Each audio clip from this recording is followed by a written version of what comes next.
അസ്സലാമു അലൈക്കും വറഹ്മത്തുള്ളാഹി വബറകാതുഹു. അൽഹംദുലില്ലാഹ് വസ്സലാത്തു വസ്സലാമു അലാ അഫ്ളലി റസൂലില്ലാഹ് വആലിഹി വസഹ്ബിഹി വഇത്രതിഹി വമൻ വാല വബഅദ്. ആദരണീയരായ സഹോദരന്മാരെ, സഹോദരികളെ, ഈ മഹത്തായ സ്ഥാപനത്തിൻ്റെ 13ാം വാർഷിക പരിപാടിയിൽ സംബന്ധിക്കുമ്പോൾ വളരെ സ്വാഭാവികമായി ഓർമ്മകൾ തികട്ടി വരികയാണ്. ഈ ഓർമ്മകൾ ഉടനീളം വികാരങ്ങൾ നിറഞ്ഞതാണ്. ദീനീ പ്രവർത്തനം അല്ലെങ്കിൽ വിദ്യാഭ്യാസ പ്രവർത്തനം, അതിൽ ദീൻ കൂടി കലരുമ്പോൾ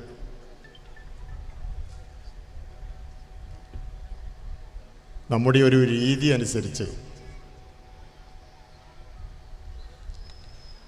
ഒരു മന്ദഗതി വന്നു ചേരുകയാണ്.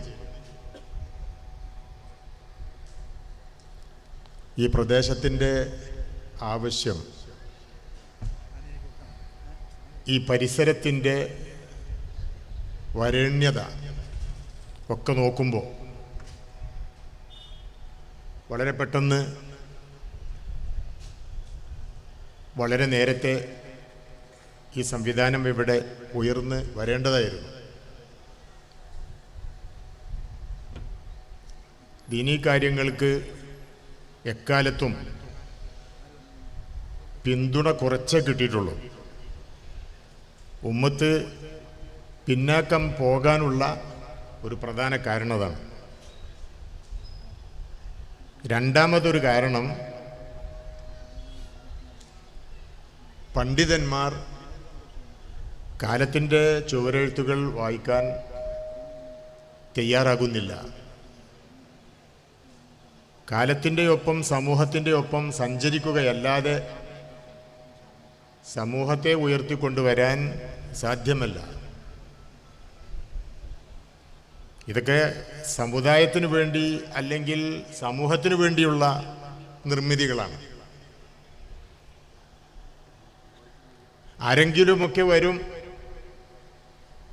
അവർ അവരുടെ പരലോക മോക്ഷത്തിനു വേണ്ടി എന്തെങ്കിലുമൊക്കെ ചെയ്യും. ഒരാൾ ചെയ്യുന്നത് മറ്റൊരാൾക്ക് ഉൾക്കൊള്ളാൻ പ്രയാസമുണ്ടാകും. അത് മനുഷ്യ സൃഷ്ടിപ്പിൻ്റെ കാര്യമാണ്. ഒരുപോലെ എല്ലാവർക്കും ചിന്തിക്കാൻ സാധ്യമല്ല.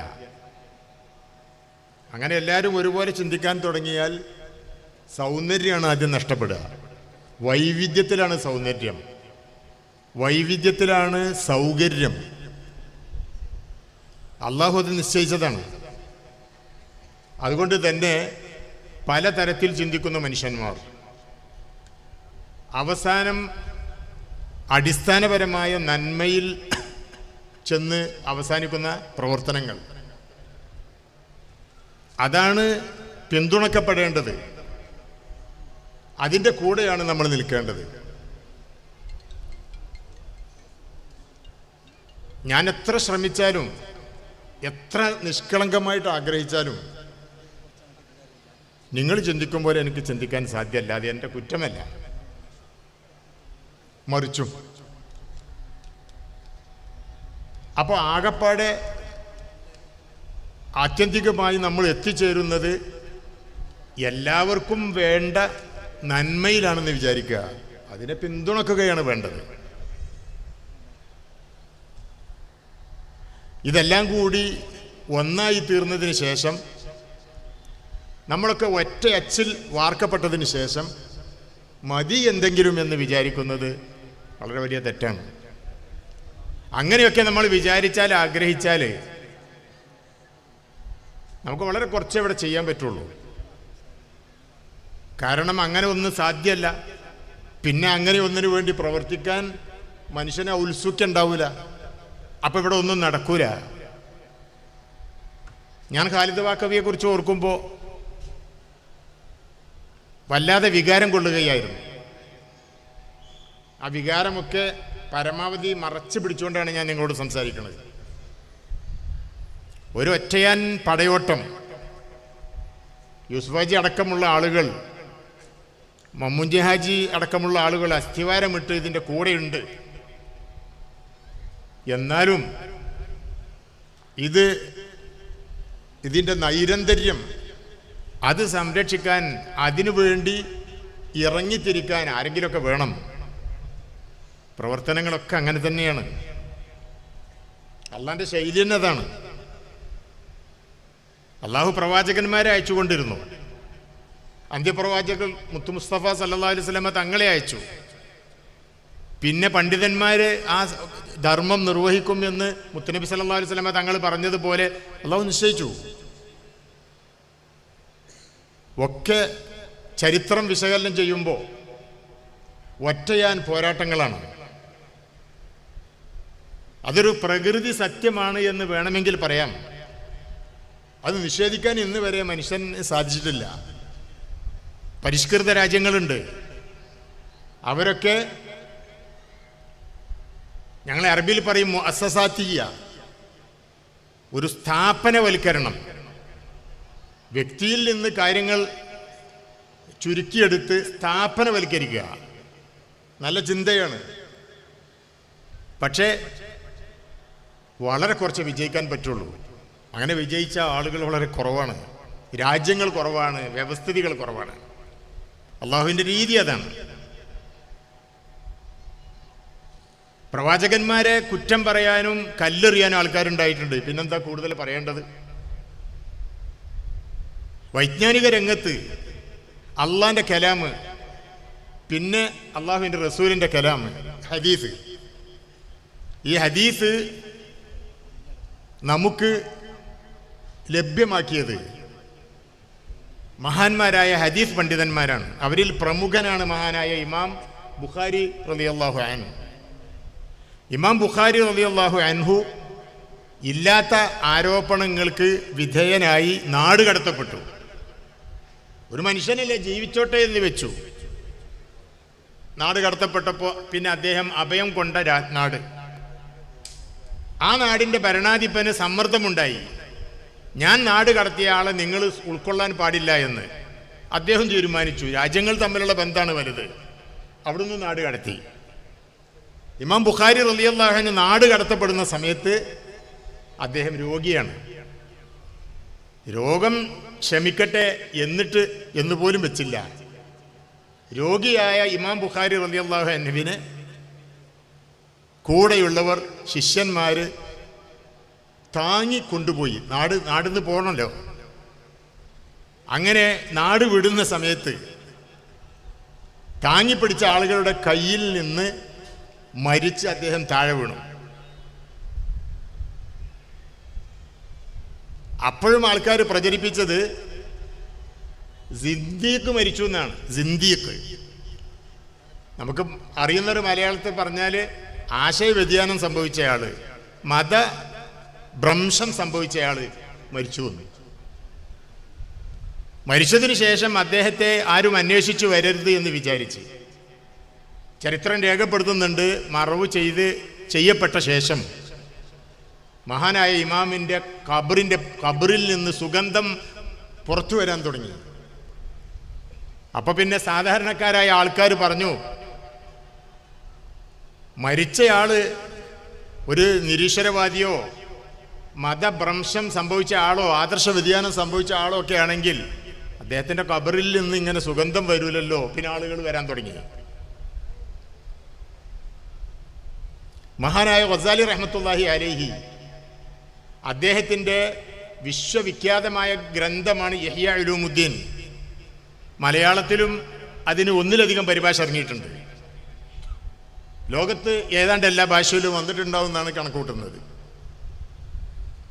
മഹാന്മാരായ പണ്ഡിതന്മാർ പറഞ്ഞിട്ടുള്ളത് ഖുർആൻ, ഹദീസ്, ഒന്ന് അള്ളാൻ്റെ കലാമ്, ഒന്ന് റസൂലുള്ളാൻ്റെ ഹദീസ്, ഇത് രണ്ടും കഴിഞ്ഞാൽ പിന്നെ ഇസ്ലാമിൽ വിരചിതമായ ഗ്രന്ഥങ്ങളുടെ കൂട്ടത്തിൽ ഏറ്റവും മുന്തിയത് ഇഹ്യാ ഉലൂമുദ്ദീൻ എന്നാണ്.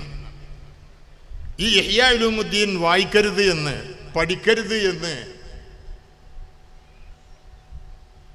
ആ ഗ്രന്ഥം ഇറങ്ങിയ കാലത്ത് പണ്ഡിതന്മാർക്കിടയിൽ ചർച്ച ഉണ്ടായിട്ടുണ്ട്. പരസ്യമായി യഹിയയുടെ കോപ്പി ആളുകൾ ഇത് വിനാശകാരിയായ ഗ്രന്ഥമാണെന്ന് പണ്ഡിതന്മാർ പറഞ്ഞതുകൊണ്ട് ആളുകൾ കത്തിച്ചിട്ടുണ്ട്. എല്ലാവർക്കും കൂടി സ്വീകാര്യമായത് ചെയ്യാൻ പറ്റൂല.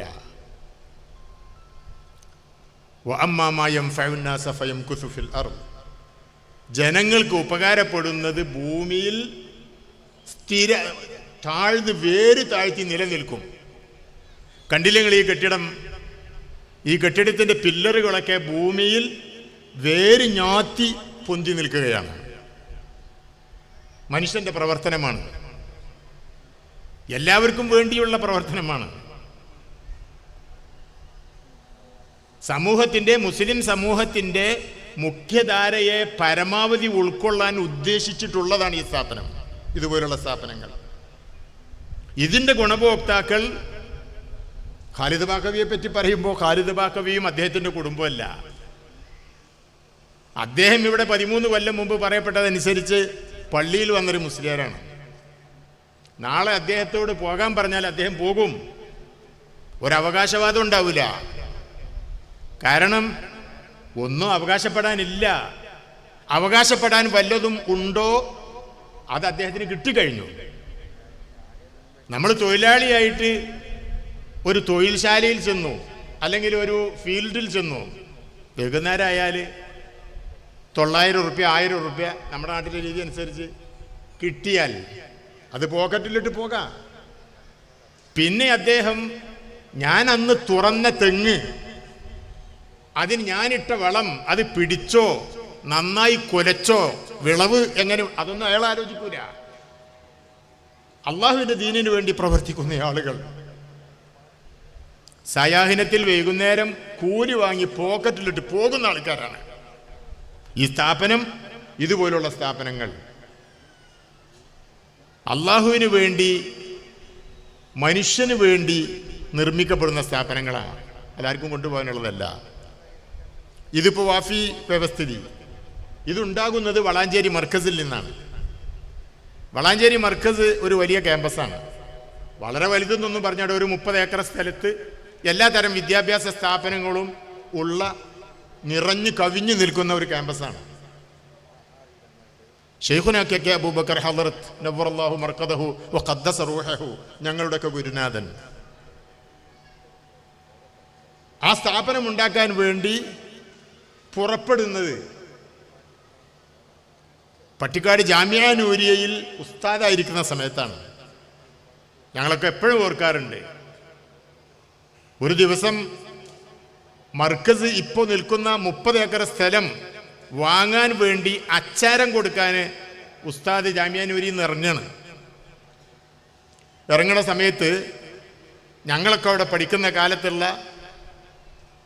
പുതിയങ്ങാടിക്കാരൻ അഹമ്മദ് മാഷെ വിളിച്ചു. മാഷിങ്ങനെ വളരെ വിനയാന്യതനായി ഇങ്ങനെ ചെരിഞ്ഞ് വന്നു. അപ്പം മാഷോട് പറഞ്ഞു, മാഷെ എൻ്റെ അടുത്ത മാസ ശമ്പളത്തിൽ നിന്ന് 500 രൂപ കടം തരും. അങ്ങനെ അടുത്ത മാസ ശമ്പളത്തിൽ നിന്ന് 500 രൂപ ജാമിഅ നൂരിയയിൽ കടം വാങ്ങിയിട്ടാണ് അദ്ദേഹം മാമ്പാറക്കുന്ന് എന്ന് പറയുന്ന, ഇപ്പോൾ അവരൊക്കെ പലരും അവിടെ നിന്നാണ് പഠിച്ചിട്ടുള്ളത്. വഫിയ സംവിധാനം അവിടെയാണ്, വാഫി സംവിധാനം ഒക്കെ അവിടെയാണ്. അവിടെ നിന്നാണ് തുടക്കം അച്ചാരം കൊടുക്കുന്നത്. പിന്നെ അദ്ദേഹം ഇങ്ങനെ ചില വാക്കുകൾ പറയാൻ നമുക്ക് പ്രയാസമുണ്ട്, എന്നാൽ അത് പറഞ്ഞെങ്കിലേ അതിൻ്റെ അർത്ഥം ഇങ്ങോട്ട് വരുള്ളൂ. ഗൾഫ് നാടുകളിലൊക്കെ ഒരുപാട് അലഞ്ഞു നടന്നു എന്ന് പറയണമെന്ന് ഞാൻ പറഞ്ഞില്ല, അത്ര ബുദ്ധിമുട്ടി എന്നർത്ഥം. ഞാൻ ഗൾഫിൽ ജോലി ചെയ്യുന്ന കാലമാണ്. ഉസ്താദ് പ്രയാസപ്പെടുന്നത് നേരിട്ട് കണ്ടിട്ടുള്ളതാണ്. നമ്മളൊക്കെ ചെറിയ ശമ്പളത്തിന് അല്ലെങ്കിൽ തിരക്കടില്ലാത്ത ശമ്പളത്തിന് ജോലി ചെയ്യുന്ന ജോലിക്കാർ മാത്രമാണ്. നമുക്കൊന്നും ചെയ്യാൻ സാധിക്കൂല. വലിയ കടം, ഞങ്ങളെ ആ ഭാഗത്തൊക്കെ പറയും ലംഘം മുട്ടുകയെന്ന്, വെള്ളം കിട്ടുന്ന അറിയുന്ന ഒരു കടം ലംഘം മുട്ടിയിട്ട് ഖാലിദ് ബാക്കവി ഇപ്പോൾ കുറച്ച് നേരത്തെ ഖത്തറിൽ കറങ്ങുകയാണ്. അപ്പം ഞാൻ കെ ഉസ്താദിനെ ഓർത്തു, ഖാലിദ് ബാക്കവിയെയും ഓർത്തു. ഇതൊക്കെ ഒരുപോലെ ഇരിക്കുന്നല്ലോ എന്ന് ഒറ്റയ്ക്കിരുന്ന് കണ്ണ് നിറഞ്ഞു ഓർത്തിട്ടുണ്ട്. കുട്ടികൾ ഖത്തറിന്ന് വിളിച്ചു പറഞ്ഞുകൊണ്ടിരുന്നു, ഖാലിദ് വക്കബി ഇവിടെ ഉണ്ട്. എല്ലാവരും തിരക്കടില്ലാത്ത ജോലിക്കാരാണ്, പക്ഷെ ലക്ഷങ്ങളും കോടികളും കൊടുക്കാൻ ആർക്കും പറ്റൂല. പലരും പറയും അദ്ദേഹത്തിൻ്റെ ആ കടം മൊത്തം കൊടുക്കാൻ പറ്റിയെങ്കിൽ പറ്റണ്ടേ, ദാത്തുല്യത് കയ്യിൽ വേണ്ടേ, പോക്കറ്റിൽ വേണ്ടേ. പറയുന്നതിൽ അഭംഗിയുണ്ടോയെന്ന് എനിക്കറിഞ്ഞൂടാ. ഒരിക്കൽ ഒരു കുട്ടി എന്നോട് പറഞ്ഞു, ഞങ്ങൾ അദ്ദേഹം താമസിക്കുന്നിടത്ത് ചെന്ന് വാഹനത്തിൽ ചെന്ന് അദ്ദേഹത്തെ വാഹനത്തിൽ കയറ്റി ഇങ്ങനെ പോകുമ്പോൾ സ്വാഭാവികമായിട്ട് ഉച്ചയോടെ അടുത്തിരിക്കും. അപ്പോൾ പ്രഭാത ഭക്ഷണം പിന്നെ ഉസ്താദിനോട് ചോദിക്കേണ്ടതില്ലല്ലോ. ചോദിച്ചറിഞ്ഞപ്പോൾ പ്രഭാത ഭക്ഷണം കഴിച്ചിട്ടില്ല. ഇവനിത് വിളിച്ചു പറയുന്നത് സങ്കടത്തിലാണ്. വലിയ കാര്യമൊന്നുമില്ല, എന്നാൽ തന്നെയും മനുഷ്യൻ ചെയ്യുന്ന പ്രവർത്തനം. കാളികാവ് ക്യാമ്പസ്, ഇവിടുന്ന് കുട്ടികൾ 6 കൊല്ലം കഴിഞ്ഞാൽ പിന്നെ അങ്ങോട്ടാണ് പോകുന്നത്. അതിൻ്റെ നിർമ്മാണ വേളയിൽ ഞങ്ങൾ നോമ്പ് കാലത്ത് ഓടിപ്പയ്യാണ്. നോമ്പ് തുറക്കുന്ന സമയത്ത് ഇപ്പം എല്ലായിടത്തും ഈ കൂളറുള്ളത് കൊണ്ട് പച്ചവെള്ളം കിട്ടും, പിന്നൊന്നും കിട്ടാതെ ബുദ്ധിമുട്ടിയ സമയം ഉണ്ടായിട്ടുണ്ട്. ആരും നീയത്ത് നന്നാക്കാതെ ഈ പണിക്ക് നിൽക്കരുത്. നീയത്ത് നന്നാക്കിയില്ല എന്നുണ്ടെങ്കിൽ കഷ്ടപ്പാട് അതൊക്കെ നമ്മുടെ അക്കൗണ്ടിൽ വരും. അള്ളാഹു കാത്തുരക്ഷിക്കുമാറാവട്ടെ. അള്ളാഹു നമ്മുടെ നീയത്ത് നന്നാക്കി തരുമാറാവട്ടെ. ഇവിടെ നിന്ന് വരുന്ന സമയത്ത് ഇതിങ്ങനെയൊക്കെ ആവുമെന്ന്, ഇങ്ങനെയൊക്കെയെങ്കിലും ആകുമെന്ന് ഒരിക്കലും വിചാരിച്ചിട്ടില്ല. ഞാൻ പറയുന്നത് ഈ സ്ഥാപനം, ഈ പ്രദേശവും ഇതിൻ്റെ പരിസരവും ഏറ്റെടുക്കേണ്ടതാണ്. ഞങ്ങളെ ഭാഗത്തൊക്കെ ഒരു കഴമുഴയാണ്. കഴമുഴകളും വിപരീത ചിന്തകളും സംശയങ്ങളൊക്കെ ഒഴിവാക്കിയിട്ട് ആകപ്പാടെ നന്മയായി തീരാനല്ലാതെ, ഞാൻ നേരത്തെ പറഞ്ഞ മാതിരി എൻ്റെയും നിങ്ങളുടെയും എല്ലാ സംശയങ്ങളും അഡ്മിറ്റ് ചെയ്ത് നമ്മളെപ്പോലെ സ്ഥാപനവും സ്ഥാപനത്തിൻ്റെ ആൾക്കാരും ചിന്തിച്ചിട്ട് ആർക്കൊന്നും ചെയ്യാൻ പറ്റില്ല. ചെറിയ സമയം അതുകൊണ്ടാണ്, അല്ലെങ്കിൽ ഇഷ്ടം പോലെ കഥകളും ഓർമ്മകളും പറയാൻ പറ്റും. ഈ സ്ഥാപനം ഇവിടെ ഉണ്ടായാൽ നാളെ ഇതെന്താകും? ഖാലിദ് വാക്കവിക്കും മക്കൾക്കും അല്ലെങ്കിൽ യൂസ്ഫാജിക്കും മക്കൾക്കും, നിങ്ങൾ കുറച്ചാളുകൾക്ക് എന്തായാലും ഇത്ര സ്ഥലം വേണ്ട, കൊണ്ടുപോകാനോട്ട് പറ്റൂല. അപ്പൊ പിന്നെ ഇത് തലമുറകൾക്ക് വേണ്ടിയാണ്, തലമുറകൾക്ക് വേണ്ടിയാണ്. ഈ ഇപ്പൊ ജീവിക്കുന്ന തലമുറ, അടുത്ത ഒരുപാട് തലമുറകൾ, ബിൽഡിങ്ങിന്റെ ആയുസ് 25 or 50 കൊല്ലം എന്നൊക്കെ എഞ്ചിനീയർമാർ പറയുമെങ്കിലും ആയുസ് പിന്നെയും ഉണ്ടാവാറുണ്ട്. അങ്ങനെയാണ് നമ്മൾ കണ്ടുവരുന്നത്. ആ എഞ്ചിനീയർ നിയമം അനുസരിച്ചൊന്നല്ല ബോംബെയിലൊക്കെ ചെന്നാൽ കെട്ടിടങ്ങൾ നിൽക്കുന്നത്, പിന്നെ അങ്ങനെ നിൽക്കുകയാണ്. ചില സമയത്ത് ഒളിഞ്ഞോടുന്നു മാത്രം. ഒരുപാട് കാലത്തിനുള്ളതാണ്, ഒരുപാട് കാലത്തിനുള്ളതാണ്, തലമുറകൾക്കുള്ളതാണ്, മനുഷ്യനുള്ളതാണ്. എല്ലാവരെയും ഉൾക്കൊള്ളാൻ പറ്റണം, എല്ലാവരെയും ഉൾക്കൊള്ളാൻ പറ്റണം. നമ്മുടെ ദീൻ അഭിപ്രായ ഭിന്നതകളെ വല്ലാതെ ഉൾക്കൊള്ളുന്ന ദീനാണ്. നമ്മളെ തുടക്കം തന്നെ 4 മദ്ഹബാണ്. 4 ഒന്നല്ല, 4 മദ്ഹബ് വിശാലം. ഈ 4 മദ്ഹബിൻ്റെ ഉള്ളിൽ തന്നെ ഒരുപാട് അഭിപ്രായങ്ങളുണ്ട്. എല്ലാവർക്കും അറിയുന്ന കാര്യമാണ്, പണ്ഡിതന്മാർക്ക് കൂടുതൽ അറിയാം. അപ്പൊ നമ്മൾ അടിസ്ഥാനം സംരക്ഷിക്കപ്പെടുന്നുണ്ടെങ്കിൽ, പണ്ഡിതന്മാരുടെ ഭാഷയിൽ പറഞ്ഞാൽ ഉസൂല് തെറ്റുന്നില്ല എങ്കിൽ, ഒരുപാട് അഭിപ്രായ ഭിന്നതകളെ ഒക്കെ സ്വീകരിക്കുന്ന ഒരുപാട് ഓപ്ഷനുകളുള്ള ഒരു ദീനാണ് ഈ ദീന്. രാവും പകല് പോലെ പറ്റുന്ന, ഇപ്പം ഈ ഭാഗത്തൊക്കെ കുറച്ച് ഹനഫി മദ്ഹബുകാരൊക്കെ ഉണ്ടാകും, അവർക്ക് സ്ത്രീകളെ തൊട്ടാവൊന്നും മുറിയില്ല. ഷാഫി മദ്ഹബുകാർക്ക് സ്ത്രീകളെ തൊട്ടാലും മുറിയും. അപ്പോൾ നേരെ വിപരീത അഭിപ്രായങ്ങൾ, രണ്ടും ശരിയാണ്. നമുക്ക് ഈ നാട്ടിൽ ജീവിക്കണം, റോഡ് വേണം, തോട് വേണം, പാലം വേണം, അതിലാർക്കും തർക്കമില്ല. ഒരു പുഴ ഉണ്ടെങ്കിൽ അക്കരെ കിടക്കാൻ പാലം വേണമെന്ന കാര്യത്തിൽ ആർക്കും തർക്കമില്ല. അപ്പം തർക്കമില്ലാത്ത കാര്യം എല്ലാവരും ചെയ്യുക. തർക്കമുള്ള കാര്യങ്ങൾ, എനിക്ക് പോത്തിറച്ചി പറ്റില്ല, ഞാൻ കഴിക്കാറില്ല. ഞാൻ പിന്നെ പോത്തിറച്ചി എന്താ, പിന്നെ എന്നോട് ആരെങ്കിലും പറയുകയാണെങ്കിൽ എന്താ പോത്തിറച്ചി കഴിക്കാത്തത്? പോത്തിറച്ചിയൊക്കെ ഇവിടെ പണ്ഡിതന്മാരൊക്കെ കഴിക്കുന്നുണ്ടല്ലോ, സാധാരണക്കാരൊക്കെ കഴിക്കുന്നുണ്ടല്ലോ. ഇവിടെ ഉണ്ടോയെന്നറിയില്ല, ഞങ്ങളുടെ ഭാഗത്തൊക്കെ പറയപ്പെടാറുണ്ട്, വെള്ളിയാഴ്ച പോത്തിറച്ചി വാങ്ങാത്തവൻ മാപ്പിളയല്ല എന്ന്. ഒരു തമാശ. അപ്പോൾ അതൊക്കെ അവനവൻ്റെ ടേസ്റ്റുകളാണ്, ആകാവുന്ന ടേസ്റ്റുകളാണ്. അത് പറ്റും അത് പറ്റൂല എന്നൊക്കെ ഉള്ളത്. അടിസ്ഥാന എന്ന നിസ്കരിക്കണം എന്ന കാര്യത്തിൽ ബാക്കി ദീനിൻ്റെ കൽപ്പനകളിൽ ആർക്കൊരു അഭിപ്രായ വ്യത്യാസമില്ലല്ലോ. അതിലൊക്കെ ഒളുവിൻ്റെ കാര്യത്തിൽ നേരത്തെ അത് എങ്ങനെ മുറിയില്ല എൻ്റെ അഭിപ്രായമുണ്ട്. പക്ഷേ നിസ്കരിക്കണം എന്നുള്ള കാര്യത്തിൽ ആർക്കും തമ്മിൽ തർക്കമില്ലല്ലോ. നമ്മൾ ഇത് നമുക്കിടയിൽ നാം തമ്മിൽ ഇതൊക്കെ വളരെ ശാന്തമായി ഉൾക്കൊണ്ടില്ല എങ്കിൽ വളരെ സ്വാഭാവികമായിട്ട് മനുഷ്യൻ ബുദ്ധി കൊണ്ട് ആലോചിച്ചാൽ മനസ്സിലാകുന്ന ഒരു കാര്യം, നമ്മളിങ്ങനെ ഇടുങ്ങി ചിന്തിച്ചാൽ, റിജിഡായി പോയാൽ നമുക്കെങ്ങനെ ലോകത്ത് ഏറ്റവും കൂടുതൽ വൈവിധ്യമുള്ള ഒരു രാജ്യത്ത് മറ്റുള്ളവർക്ക് കൊടുത്തും മറ്റുള്ളവരിൽ നിന്ന് സ്വീകരിച്ചും ആദാന പ്രദാനം നടത്തി ജീവിക്കാൻ പറ്റും? അതിന് പറ്റണം. ഉമർ ബിൻ അബ്ദുൽ അസീസ് റളിയല്ലാഹു അൻഹുവിൻ്റെ നിലപാടുകൾ സംബന്ധിച്ച് വായിച്ചത് ഓർക്കണം. ബഹുമാനപ്പെട്ടവർ അമീറുൽ മുഅ്മിനീനായിട്ട് ഖലീഫയായിട്ട് വന്ന സമയത്ത് ചില അവാന്തര വിഭാഗങ്ങൾ ഇദ്ദേഹം വളരെ നീതിബോധമുള്ള ആളാണ്, അപ്പം ഞങ്ങൾക്കും നീതി കിട്ടും എന്ന് വിചാരിച്ച് തിരുസന്നിധിയിൽ വന്നു. അദ്ദേഹം അവരോട് മനുഷ്യനോട് സംസാരിക്കും പോലെ സംസാരിച്ചു. കൂടെയുള്ള ആളുകൾ വളരെ ശാന്തമായിട്ടാണല്ലോ ഉമർ ഇബ്നു അബ്ദുൽ അസീസ് റളിയല്ലാഹു അൻഹു സംസാരിക്കുന്നത് എന്ന് കണ്ടപ്പോൾ അപ്പം തന്നെ അദ്ദേഹത്തെ ഇങ്ങനെ തോണ്ടിയെന്ന് പറയാം. അങ്ങനെയൊന്നും ഇവരോട് സംസാരിക്കാൻ പാടില്ല.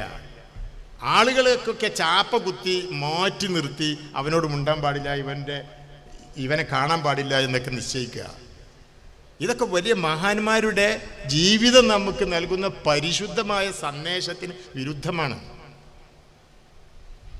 സംസാരം കഴിഞ്ഞ് അവർ പോയപ്പോൾ ഉമർ ഇബ്നു അബ്ദുൽ അസീസ് റളിയല്ലാഹു അൻഹു ആ വിപരീത ഭാവം കാണിച്ച ആളുകളോട് പറഞ്ഞു, നമ്മൾ ഒരു വിഭാഗത്തിൻ്റെ അഭിപ്രായ ഭിന്നതകളെ സഹിഷ്ണുതയോടല്ലേ കാണേണ്ടത്. ശരീരത്തിലൊരു മുറിവ് പറ്റിയാൽ അത് എങ്ങനെയെങ്കിലും ഉണക്കാനല്ലേ നോക്കേണ്ടത്, മുറിച്ച് കളയാനല്ലല്ലോ. നമ്മൾ ഉൾക്കൊള്ളുന്ന ആളുകളാവണം, എല്ലാവരെയും ഉൾക്കൊള്ളുന്ന ആളുകളാവണം. എല്ലാവരെയും എന്ന് പറഞ്ഞാൽ നമ്മൾ തമ്മിൽ ഏതായാലും ഉൾക്കൊള്ളണം. അപ്പം മറ്റുള്ളവരെയും ഉൾക്കൊള്ളണം. ഇസ്ലാം ശരിയാണ്, ഇന്നദ്ദീന ഇൻദല്ലാഹിൽ ഇസ്ലാം, അത് നമ്മുടെ പരിശുദ്ധ ഖുർആൻ പറഞ്ഞിട്ടുള്ളതാണ്. അപ്പോൾ പിന്നെ ഇസ്ലാം ഉൾക്കൊള്ളാത്ത ആളുകൾ അവരെ ഐഹികമായിട്ട് ഈ ജീവിതത്തിൽ നമ്മൾ ഉൾക്കൊള്ളണം. മാതാപിതാക്കളെ പറ്റി പറയുമ്പോൾ ഖുർആൻ പറഞ്ഞിട്ടില്ലേ, ഇൻ ജാഹദാക അലാ അൻ തുശ്രിക ബി മാ ലൈസ ലക ബിഹി ഇൽമുൻ ഫലാ തുതിഉഹുമാ വസാഹിബുഹുമാ ഫിദ്ദുനിയ മഅറൂഫ. ഉമ്മ ഉപ്പ മുസ്ലിം അല്ല, അപ്പൊ ഇസ്ലാമിൽ നിന്ന് പുറത്തു പോരാൻ, ശിർക്ക് ചെയ്യാൻ നമ്മളെ പ്രേരിപ്പിക്കാന്ന് വിചാരിക്കുക. ഖുർആൻ പറയുന്നു, ഇൻ ജാഹദാക, അവർ അതിന് കലഹത്തിന് വന്നാൽ, ജിഹാദിന് വന്നാൽ പോലും ഫലാ തുതിഉഹുമാ, അതനുസരിക്കാൻ പാടില്ല. പക്ഷേ വസാഹിബുഹുമാ ഫിദ്ദുനിയ മഅറൂഫ, ദുനിയാവിൽ മഅറൂഫ് നല്ല നിലക്കാണ് ജീവിക്കേണ്ടത്. ഞാൻ ഈ പണ്ഡിതന്മാരോട് പറയുന്നത്, നിങ്ങൾ പരിഷ്കൃത മനുഷ്യന്മാരായി തീരണം, ഉൾക്കൊള്ളുന്നവരാകണം, ഇടുങ്ങിയ ചിന്തകൾ ഒഴിവാക്കണം, ആദർശ ശുദ്ധി വേണം, നിങ്ങളുടെ അഖീദ ശരിയാവണം, നിങ്ങളുടെ കർമ്മം ശരിയാവണം, കർമ്മ നിയമങ്ങൾ ശരിയാവണം. അതൊക്കെ അങ്ങനെ ആയിരിക്കുമ്പോൾ തന്നെ നിങ്ങൾ പരിഷ്കൃതരാവണം, മറ്റുള്ളവരെയും ഉൾക്കൊള്ളണം, മറ്റുള്ളവരെ സ്വീകരിക്കണം, മറ്റുള്ളവരെ നല്ല രീതിയിൽ സാഹിബുഹുമാ ഫിദ്ദുനിയ മഅറൂഫ എന്ന് പരിശുദ്ധ ഖുർആൻ പറഞ്ഞതുപോലെ അപ്പോഴേ ആളുകൾക്ക് മനംമാറ്റം വരുള്ളൂ. നമ്മൾ മുസ്ലിമീങ്ങൾ അങ്ങനെയായിരുന്നൊരു കാലുണ്ട്.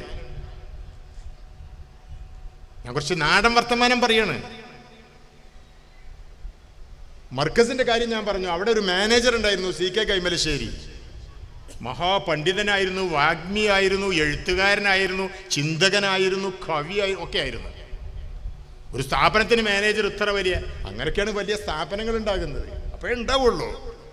അപ്പം അദ്ദേഹം കുറച്ച് പ്രായമുള്ള ആൾ, ഞങ്ങൾ ചെറുപ്പക്കാര്, ഞങ്ങൾക്ക് അദ്ദേഹം തരുന്ന ഉപദേശം, ആ ഉപദേശത്തിൽ പറയപ്പെട്ടൊരു കാര്യമാണിത്. എല്ലാവർക്കും വേണ്ടപ്പെട്ടവരായി തീരുക. അപ്പം അദ്ദേഹം അതിന് സാക്ഷിയായിട്ട് അല്ലെങ്കിൽ തെളിവായിട്ട് പറയുന്നത്, ഇതൊക്കെ നാട്ടിൽ നടന്ന കാര്യമാണ്, ചമച്ചുണ്ടാക്കി ആർക്കും പറയാൻ പറ്റൂല. അദ്ദേഹം പറയുന്നത്, പണ്ട് കൃഷിയിടങ്ങളിൽ കൃഷി നശിപ്പിക്കുന്നതിന് ചാഴി പ്രാണി വരുന്ന ശല്യം ഉണ്ടായിരുന്നു. കീടനാശിനികളൊക്കെ കണ്ട് വല്ലാതെ ഇല്ലാത്തൊരു കാലമാണ്. അപ്പം അന്ന് കർഷകർ, ജന്മിമാർ, അന്യമതസ്ഥരായിട്ടുള്ള ആളുകൾ ചെയ്യുന്ന ഒരു കാര്യമുണ്ടായിരുന്നു അത്രേ. എന്താണ്? മാപ്പിളയെ കൊണ്ടുവരിക. മാപ്പിള എന്ന് പറഞ്ഞാൽ മഹാപിള്ള, മാപ്പിള എന്ന് പറഞ്ഞാൽ മുസ്ലിം. അന്ന് മുസ്ലിങ്ങൾ എല്ലാവരും കുറഞ്ഞ സമയമാണല്ലോ. മുസ്ലിങ്ങളെ കൊണ്ടുവന്നിട്ട്, മാപ്പിളയെ കൊണ്ടുവന്നിട്ട് ഈ കൃഷിയിടത്തിൽ നടത്തുക. അദ്ദേഹത്തിൻ്റെ പ്രാർത്ഥന കൊണ്ട്, സാന്നിധ്യം കൊണ്ട് ഈ പ്രാണികൾ കൃഷി നശിപ്പിക്കാതിരിക്കുക. അങ്ങനെയൊക്കെ ഉണ്ടായിരുന്നു അത്രേ. ഇന്നിപ്പോൾ നമുക്കതൊക്കെ വളരെ അകലെയുള്ള ഒരു വിദൂര കാര്യമായിട്ട് തോന്നും. ഞാൻ പറയുന്നത് ആ അർത്ഥത്തിൽ അങ്ങനെയൊക്കെ നമ്മളെ ഞാൻ അതായത് ഇന്ന് ഇസ്തിൻതാജ് ചെയ്യുന്നേ ഉള്ളൂ. അങ്ങനെയൊക്കെ നമ്മളെ വിശുദ്ധന്മാരായി കണ്ടിരുന്നൊരു കാലമുണ്ട്. എല്ലാവർക്കും നമ്മൾ വേണ്ടപ്പെട്ടവരായിരുന്ന കാലമുണ്ട്. കേരളത്തിൽ ഇസ്ലാം വരുന്ന ചരിത്രം തന്നെ അങ്ങനെയാണല്ലോ. വന്നവർ കൊടുങ്ങല്ലൂരിൽ, ഇവിടെ കണ്ണൂർ, അറക്കൽ ഒക്കെ എത്തിപ്പെട്ട് അവരെ ഇവിടെയുള്ള ആളുകൾ സ്വീകരിച്ചു. അവർക്ക് കുടുംബം ഒരുക്കി കൊടുത്തു വാങ്ങി, ആദാന പ്രദാനം അത് നടക്കണം. നമ്മളൊരു പരിഷ്കൃത സമൂഹമാകണം. പരിഷ്കൃത സമൂഹം എന്ന് പറഞ്ഞാൽ നിങ്ങൾ പണ്ഡിതന്മാർക്ക് ചേരുന്ന വേഷം ഉപേക്ഷിക്കണം എന്നല്ല, മുടി വേറെ ഏതോ കോലത്തിലാക്കണം എന്നല്ല. ഒരു പരിഷ്കൃത സമൂഹം എന്ന് പറഞ്ഞാൽ അതിൻ്റെ അർത്ഥം വളരെ വ്യക്തമാണ്. ഞാൻ ഈ പറയുന്ന കോണ്ടസ്റ്റിൽ ഉയർന്ന് ചിന്തിക്കുക, ഇൻക്ലൂസീവായിട്ടുള്ള സമീപനം സ്വീകരിക്കുക, നല്ല രീതിയിൽ കൊടുക്കുക, നല്ല രീതിയിൽ വാങ്ങുക, എല്ലാവരോടും ഇടപഴകുക, സമൂഹത്തിലേക്ക് ഇറങ്ങുക. അതാണ് വേണ്ടത്. പണ്ഡിതന്മാർ ഇപ്പോൾ ഇനി പണ്ഡിതന്മാരായിട്ട് ഇറങ്ങുകയാണ്. എങ്ങോട്ടാണ് ഇറങ്ങുന്നത്? സമൂഹത്തിലേക്ക്. സമൂഹത്തിൻ്റെ കൂടെ നിൽക്കണം, സമൂഹത്തെ തലോടണം. സമൂഹം എന്ന് പറയുമ്പോൾ ഒരു സമുദായം മാത്രമല്ല, എല്ലാവരോടും നല്ല നിലക്ക് പെരുമാറണം, കൊടുക്കണം, വാങ്ങണം. തെറ്റായ പാതയിൽ സഞ്ചരിക്കുന്നവരെ തിരുത്തണം, അവർക്ക് സത്യവും ശരിയും പറഞ്ഞു കൊടുക്കണം. അതാണ് പണ്ഡിതന്റെ കടമ. പണ്ഡിതന്റെ കടമ, അവനിപ്പോൾ പണ്ഡിതനാണ്, ഇനിയും പണ്ഡിതൻ, ഇനിയും പണ്ഡിതൻ, ഇനിയും പണ്ഡിതൻ, അങ്ങനെയൊക്കെ ആകേണ്ടത് തന്നെയാണ്. പക്ഷെ സമൂഹത്തിലേക്ക് ഇറങ്ങിയിട്ടുള്ള പ്രവർത്തനം അത് തുടരണം, നിരന്തരമായി ജാഗ്രതായിട്ട് തുടരണം. CSS, സാമൂഹിക സേവനം. ഇപ്പൊ ഈ സ്ഥാപനം തന്നെ ബൈത്തുർ റഹ്മ ഉണ്ടാക്കുന്ന കാര്യത്തിൽ ആർക്ക് ബൈത്തുർ റഹ്മ ഉണ്ടാക്കുന്നത്? അന്യ സമുദായത്തിൽപ്പെട്ട ആൾക്ക്. നിങ്ങൾ സഹകരിച്ചു എന്ന് പറഞ്ഞിട്ട് വാർത്ത വന്നല്ലോ, ശരിയല്ലേ? ഈ സംവിധാനത്തിന്റെ ബ്രോഷറിൽ അത് ഒരുപാട് പ്രാവശ്യം പ്രിന്റ് ചെയ്ത് വന്നിട്ടുണ്ട്. നമ്മുടെ നിലപാട് അതാണ്, നമ്മുടെ സമീപന രീതി അതാണ്. സമൂഹത്തിന്റെ കൂടെ നിൽക്കണം. സാമൂഹിക സേവനം എന്ന് പറയുന്നത്, സമൂഹത്തിൻ്റെ ഒപ്പം നിൽക്കുക എന്ന് പറയുന്നത് വളരെ പ്രധാനമാണ്. ഇനിയിപ്പോൾ പണ്ഡിതന്മാരായി വേഷമൊക്കെ സ്വീകരിച്ച്, സനതൊക്കെ സ്വീകരിച്ച് സമൂഹത്തേക്ക് ഇറങ്ങിയിട്ട് പിന്നെ നിങ്ങൾ ജീവിതം കൊഴുപ്പിക്കുന്നതിന് വേണ്ടി വല്ലാത്ത ഒരു അലച്ചാർത്തി, നിർവാഹം ഉണ്ടെങ്കിൽ കാണിക്കരുത്. നിർവാഹം ഇല്ലാത്തവൻ്റെ കാര്യം പറയണമില്ല. വല്ലാത്ത ആർത്തി. സമൂഹത്തിന് എന്തെങ്കിലും തിരിച്ചു കൊടുക്കണം. സമൂഹമാണ് ഇതൊക്കെ ഉണ്ടാക്കിയത്, അതൊരു സത്യമാണ്. മരിച്ചു കിടക്കുന്ന ആള്, മക്കള്, സമൂഹം,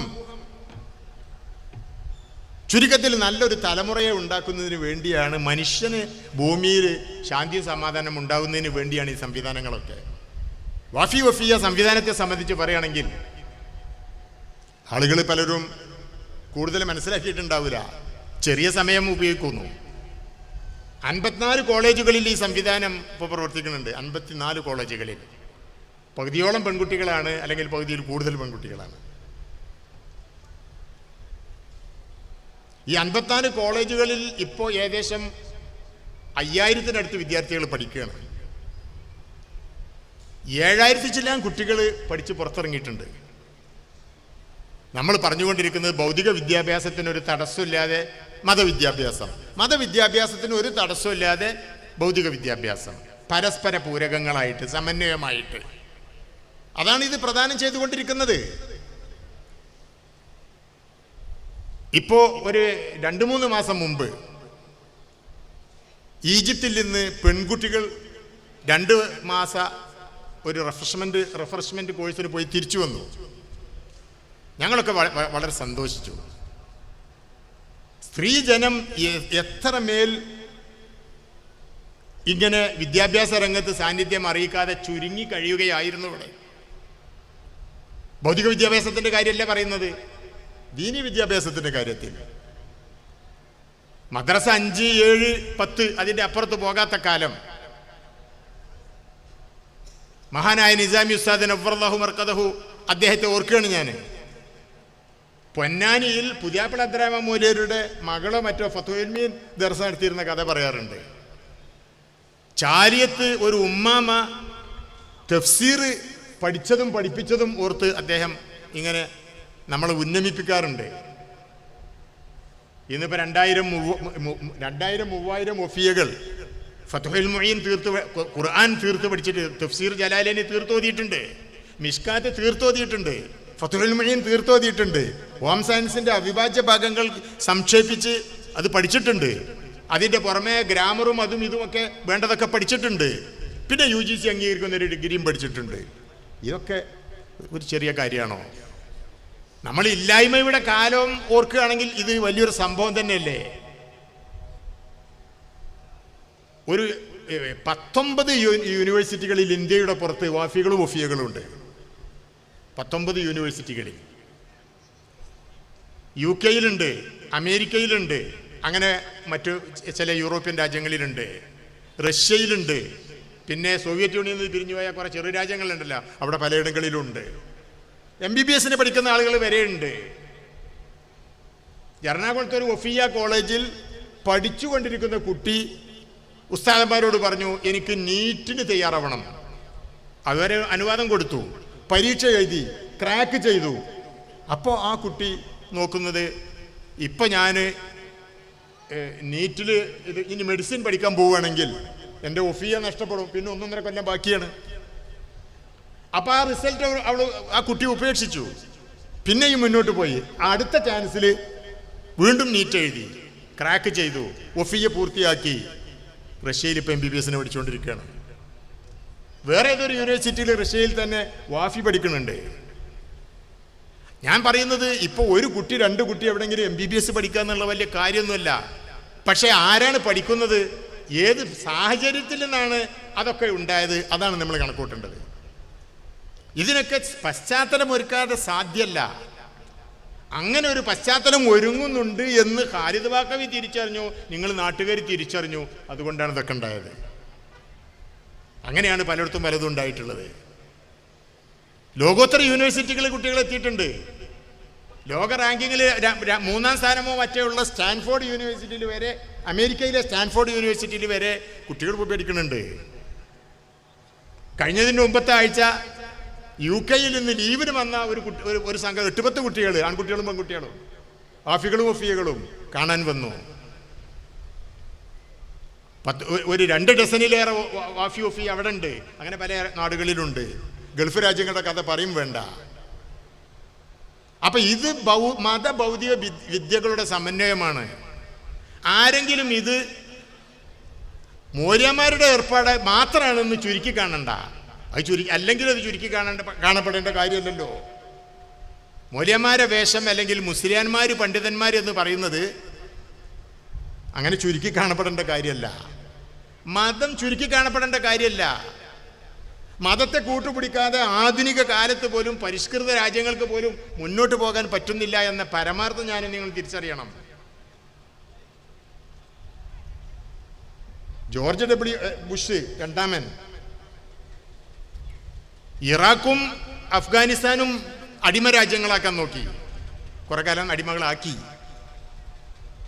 ഈ ദുശ്ചെയ്തി ദൈവം എന്നോട് പറഞ്ഞിട്ട് ചെയ്യുകയാണെന്ന് അദ്ദേഹം പറഞ്ഞു. ദൈവത്തെയും മതത്തെയും കൂട്ടുപിടിക്കാതെ ചെയ്യാൻ സാധ്യമല്ല എന്നല്ലേ ഇതിൻ്റെ അർത്ഥം? യൂറോപ്പിൽ എവിടെയൊക്കെയാണ് ക്രിസ്ത്യൻ ഡെമോക്രാറ്റിക് പാർട്ടി എന്ന് പറയുന്ന മതപാർട്ടികളുണ്ടല്ലോ. ഇവിടെ മതപാർട്ടി എന്ന് പറയുമ്പോഴത്തേനും എന്തിനാ ആളുകൾ ബേജാറാവണ്? നമ്മൾ പരിഷ്കൃത കാലത്തല്ലേ ജീവിക്കുന്നത്? അപ്പം മതത്തെ നമ്മുടെ നാട് ഇപ്പോൾ ഭരിക്കുന്നത് മതത്തിൻ്റെ ആൾക്കാരാണല്ലോ.